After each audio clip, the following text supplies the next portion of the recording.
Friend, तो start करते हैं हम लोग वैदिक युग से। सबसे पहला प्रश्न ये आता है कि वैदिक युग की स्थापना किसने की। तो वैदिक युग के संस्थापक के रूप में देखे जाते हैं आर्य लोग। आर्यों को वैदिक युग का संस्थापक कहा जाता है। आर्यों के आगमन से जुड़े बहुत सारे विवरण मिलते हैं, तिलक के हैं, देन कई इतिहासकार के अपने अलग अलग विवरण हैं, लेकिन अभी जो वर्तमान में माना जाता है कि आर्य ईरान से आए थे, इसका एक प्रमाण कस्सी अभिलेख में देखने को मिलता है। कस्सी अभिलेख से यह पता चलता है कि आर्य ईरान से आए थे। आर्य के आगमन के बाद ही यहाँ पे लौह धातु अर्थात लोहा का जो प्रयोग शुरू होता है वो आर्य के आने के बाद शुरू होता है। इसलिए ये भी माना जाता है कि जो लोहे का प्रयोग आर्य ने किया, इसी कारण ये बहुत तेजी से आगे की ओर बढ़ते गए। तो फ्रेंड, ये 3 फैक्ट आपको याद रखने हैं। वैदिक युग के संस्थापक आर्य थे। कस्सी अभिलेख से पता चलता है कि आर्य ईरान से आए थे और आर्य ने ही लौह अयस्क का प्रयोग करना शुरू किया था भारत में। आर्य के इस युग को वैदिक युग के नाम से क्यों जानते हैं? क्योंकि इसी समय वेदों की रचना हुई। सबसे पहले ऋग्वेद की रचना हुई, जिसे सबसे प्राचीनतम वेद के नाम से भी जाना जाता है। बाद में आगे चल के सामवेद, यजुर्वेद और अथर्ववेद की रचना होती है। ऋग्वेद में ईश्वर की स्तुति गाई गई है, ईश्वर के स्तुतियों का वर्णन है। सामवेद में गायन का वर्णन है, वो भी ईश्वर के स्तुतियों का। यजुर्वेद में यज्ञ के पद्धति का वर्णन है और अथर्ववेद में गृहस्थ जीवन से जुड़ा चर्चा किया गया है। और अथर्ववेद में ही जादू, टोना टोटका इत्यादि का वर्णन मिलता है। राजा जब कहीं पे समुदाय का गठन होता है तो कोई ना कोई उनका नेतृत्व करता है। इस नेतृत्व को करने वाले राजा थे, लेकिन राजा को जो परामर्श दिया करते थे वो ये आर्य लोग ही होते थे, पुरोहित के रूप में। तो इनका जो स्थान था समाज में वो बहुत ऊंचा था। इनके ये जो पुरोहित के रूप में है, तो आप इस समय के 2 पुरोहित को याद रखिएगा, एक वशिष्ठ और एक विश्वामित्र। विश्वामित्र क्यों इंपॉर्टेंट है? क्योंकि विश्वामित्र ने ही गायत्री मंत्र की रचना की थी, जो हम लोग अभी गायत्री मंत्र का पाठ करते हैं। इसकी रचना महर्षि विश्वामित्र द्वारा की गई थी और उद्देश्य था अधिक से अधिक लोगों को इस प्रक्रिया से जोड़ना, यज्ञ हवन इस प्रक्रिया से जोड़ना। बात किया जाए फ्रेंड अगर वैदिक काल का, तो वैदिक काल में कर्म कांड का कोई विवरण नहीं मिलता है। इस समय मूर्ति पूजा भी नहीं है, लोग यज्ञ और प्रकृति पूजा करते हैं। वैदिक युग से जुड़े कुछ महत्वपूर्ण फैक्ट है जो आप यहाँ स्क्रीन पे आ रहा है, आप इसको देख करके लिख लीजिए कि आपके मार्क्स में डेफिनेटली इनहेंस करने में मदद करेगा। जैसे जीवन भर जो अविवाहित रहने वाली महिला थी उनको ये लोग अमाजू कहते थे। ऐसे ही कुछ और शब्द है, जैसे कि वास ये मध्य भाग में पहने जाने वाला कपड़ा होता था। अधिवास चादर या ओढ़नी की तरह ओढ़ा जाने वाला वस्त्र था। नीवी कमर के नीचे पहने जाने वाला वस्त्र था। ऋग्वेद में जो व्यापार करने के लिए दूर दूर जाते थे उन्हें पणी कहा जाता था, यानी कि व्यापारी का जो बड़ा वर्ग होता था वो पणी कहलाता था। ऋण देकर ब्याज लेने वाले व्यक्ति को वेकनॉट या सुदखोर कहते थे।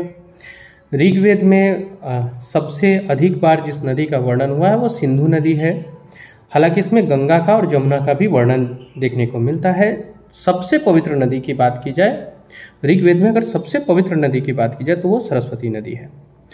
नदी में अब हम लोग कुछ उस समय के नदी के नाम और वर्तमान नाम को भी जान लेते हैं।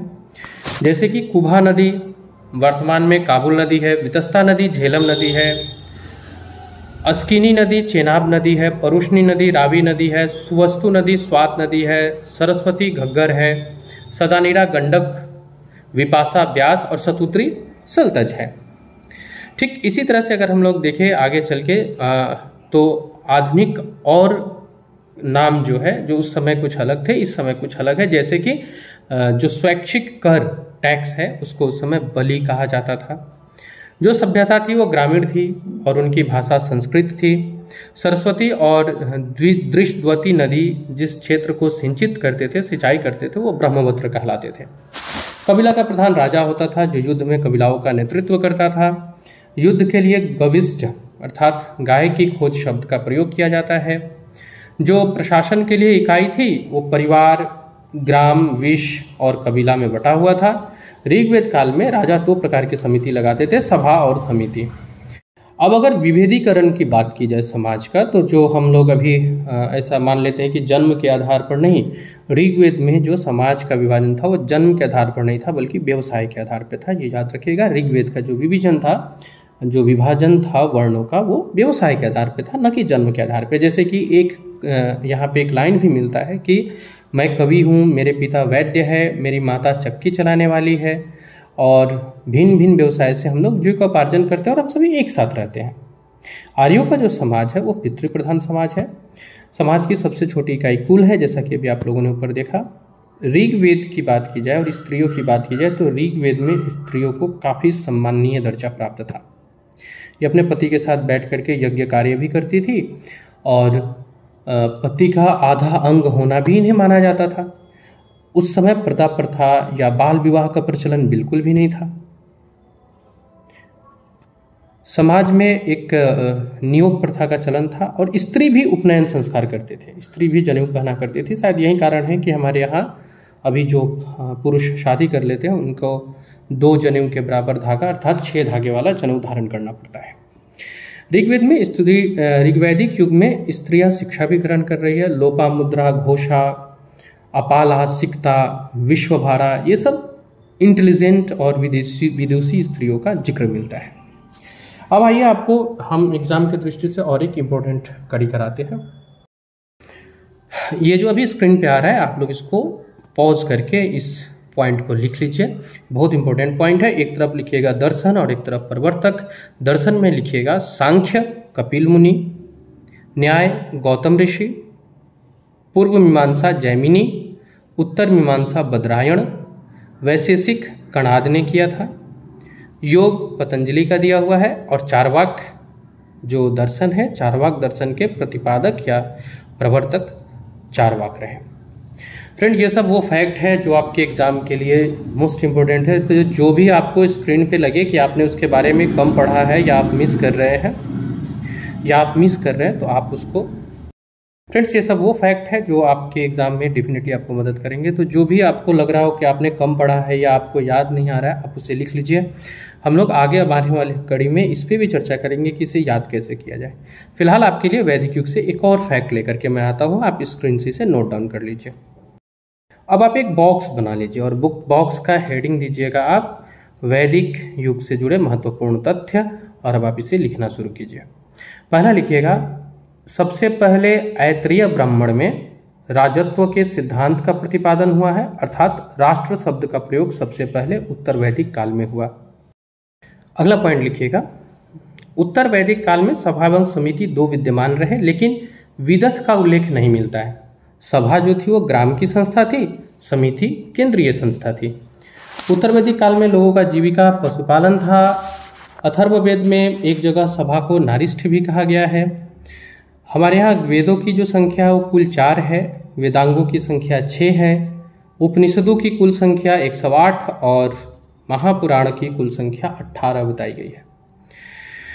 वैदिक काल के बाद उत्तर वैदिक काल में आते आते यज्ञ कर्मकांड का जटिलता और भव्यता देखने को मिलता है।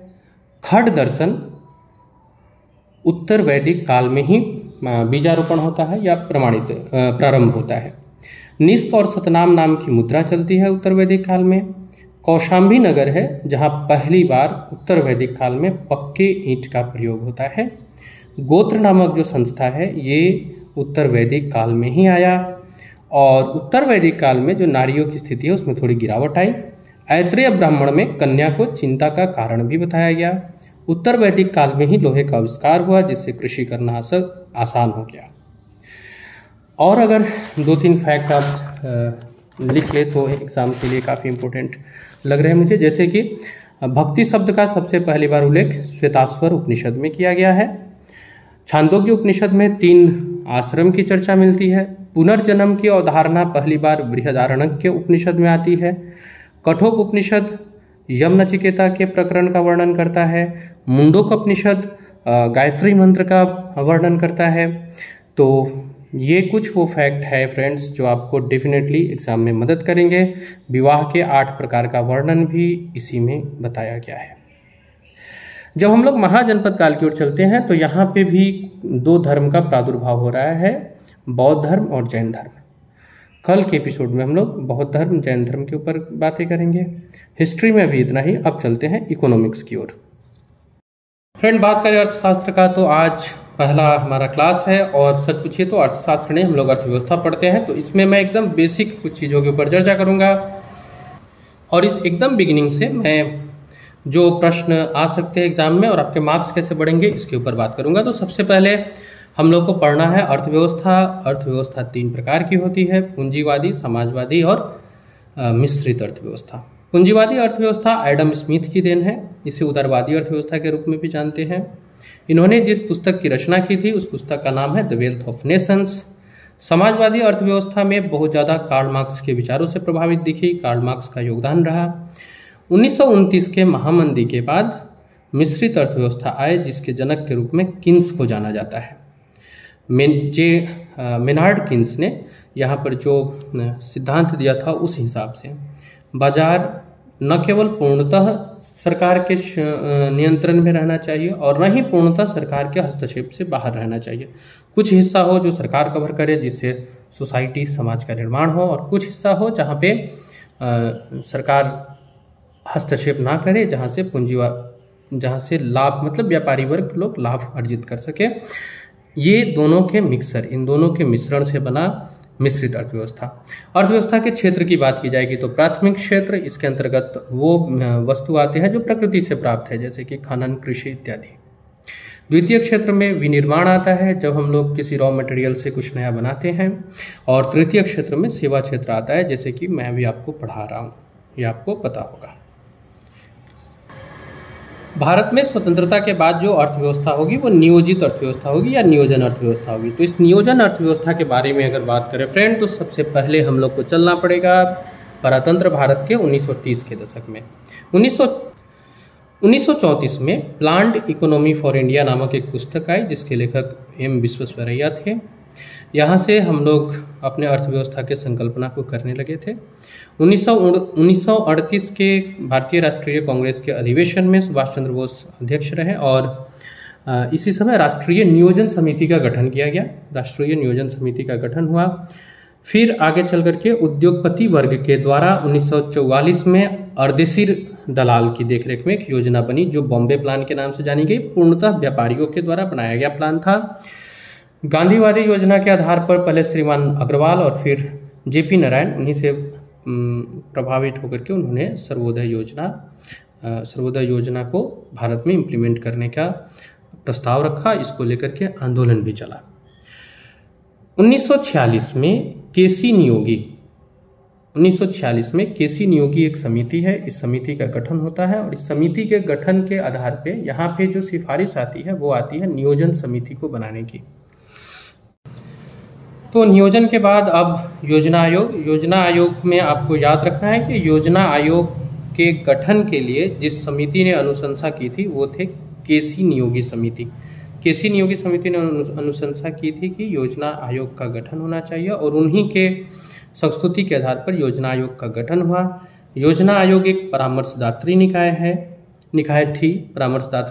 थी जिसका कार्य केवल परामर्श देना था। इसके एक अध्यक्ष, उपाध्यक्ष, 3 पूर्णकालिक और 3 ही अंशकालिक सदस्य होते थे। फ्रेंड, आज इकोनॉमिक्स में इतना ही। आप करंट अफेयर्स की कुछ इंपॉर्टेंट चीज़ों को देख लें, जो अभी स्क्रीन पे आएगा आप उसे राइट डाउन भी कर रहे हैं। आज के लिए इतना ही, थैंक यू। और हाँ, आप अपने प्रिपरेशन को सेलिब्रेट करें। प्रिपरेशन जब हम सेलिब्रेट करने लगते हैं तो वो प्रिपरेशन और भी अच्छे से होने लगता है। आप इसे करें। लिंक में डिस्क्रिप्शन में प्रीवियस वीडियो का लिंक है, आप उसे देखिए और इस पूरे सीरीज को कंप्लीट करने का कोशिश करें ताकि आपके अपकमिंग एग्जाम, स्पेशली बीपीएससी वाले एग्जाम में बहुत मदद मिले। तो अब आप करंट अफेयर्स को देख सकते हैं। आज के लिए इतना ही। Take care, thank you very much. जय हिंद, जय भारत।